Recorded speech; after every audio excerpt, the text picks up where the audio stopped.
Well, I'm down here in the basement tonight to put a coat of primer on the legs and the top of the chip pan for the Hendy, but I wanted to do a little quick, just a little quick flea market find segment here. This is going to be not a separate video. It's just going to be a quick one here. This is an LS Starrett gauge.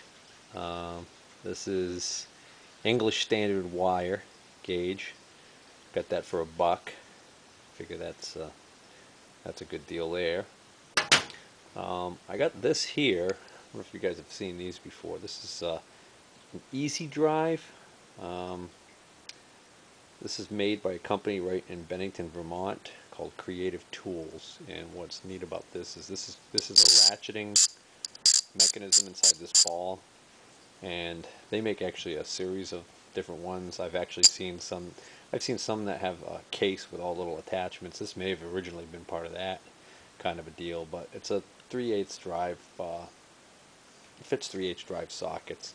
So what's nice is if once you break your socket free, if it's still too tight to do with your fingers, you can put this on there and kind of do it quickly. And the person I got this off of, they think that they've actually got some more they're going to try and find for me that have like regular screwdriver blades on them.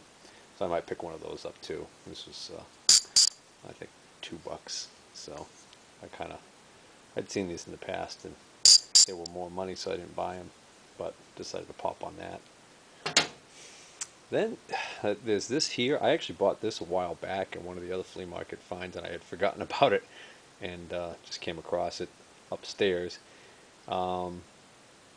He had $5 on it. I got it for $3, and basically this is just inside this part right here is just all bearings, and you got a V-belt pulley on one side, and on this side you've got this basically this almost like an arbor setup. Got a big nut here and some spacers, and I'm not sure. All it's got is one threaded hole.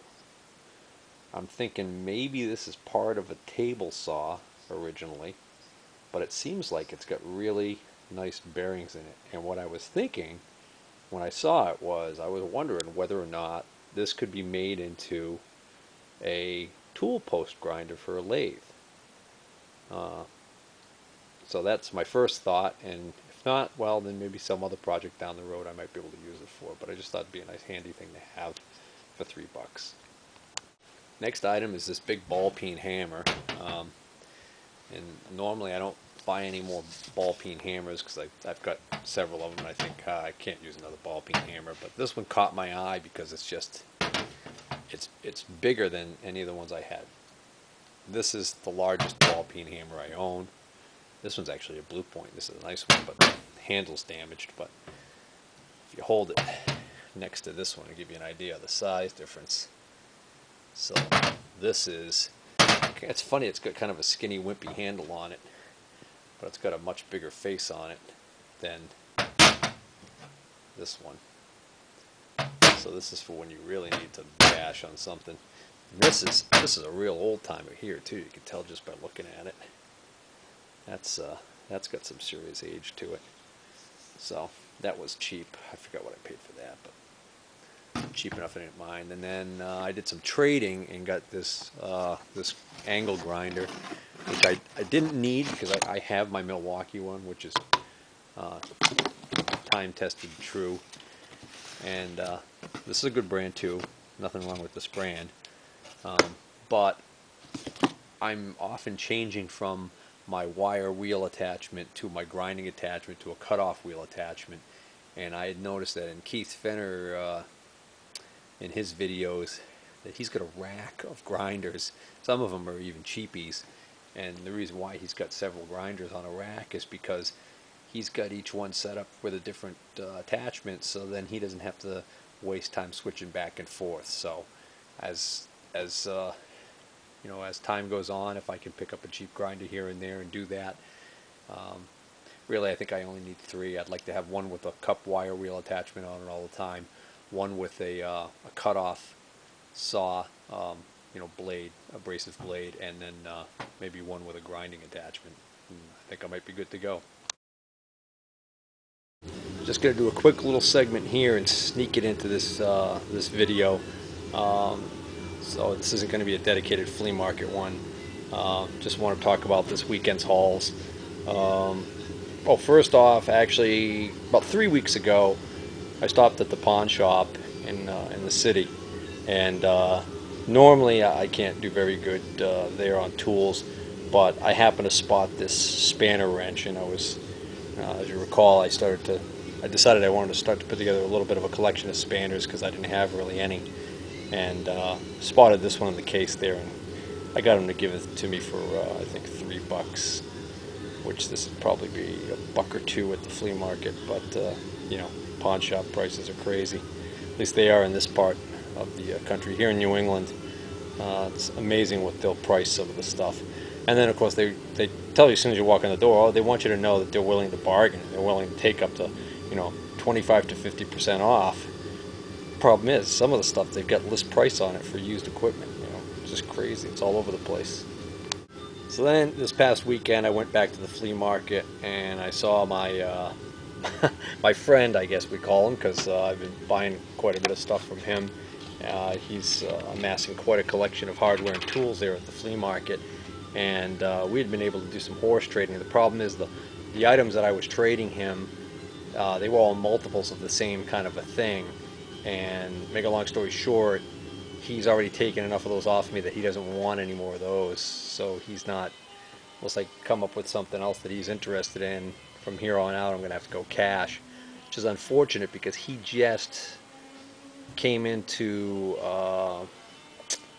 possession of a Kennedy machinist toolbox. It's the top toolbox with the intermediate 2 or 3 draw toolbox, no bottom, no roll away, but those 2 boxes are kind of nice.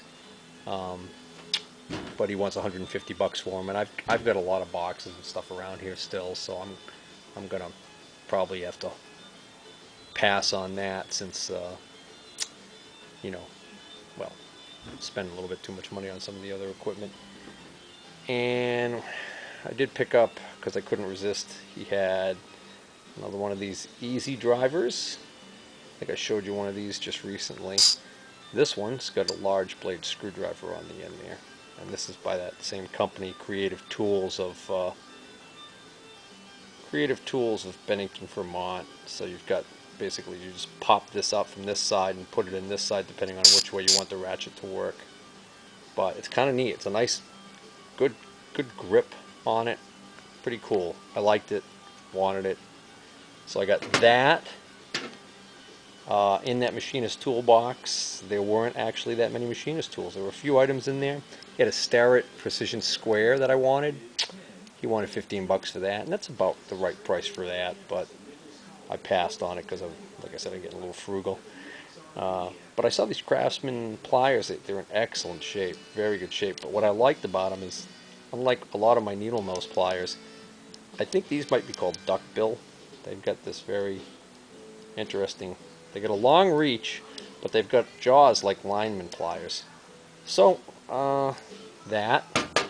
added that, and then in the machine chest, this is a metric Craftsman screw pitch gauge, and then, this is the metric one, and then the standard one, and then 1, 2, 3 60-degree fishtails, all Craftsman.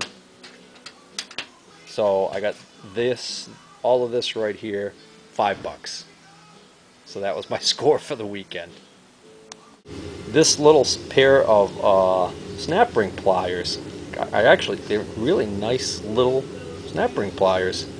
I think there's actually a maker on these. Okay, they actually say industrial plier. So I kind of like them. They feel better than those chintzy ones that I've got. I did pick up another pair of chintzy ones somewhere. I forgot where.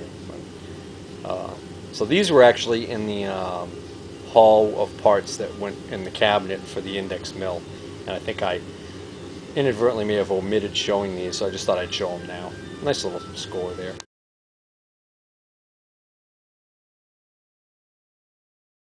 Oh, one other item I wanted to revisit real quick. I think I had mentioned that while I was there, I had grabbed these cans. He had given me these cans of open Tap Magic, and I've got 2 cans of aluminum formula and 2 cans of regular formula. Well, what I decided to do is I figured if I could empty the ones that had less in them, and then just get rid of a couple of the cans, I'd do that. And well, it turns out I was able to completely fill up one of the aluminum cans and completely fill up one of the standard cutting fluid cans, and still have a little bit left in these other cans. So there was actually not much, but there was actually quite a bit more in there than I thought. So that's a nice freebie. And then I also decided that while I was squeezing these out, I really kind of like the handiness of this can. So I think what I'm going to do is when this can's empty, is I'll probably just mark it with some masking tape, and just right on there with a Sharpie or whatever, and put cutting oil in there and use it at the lathe.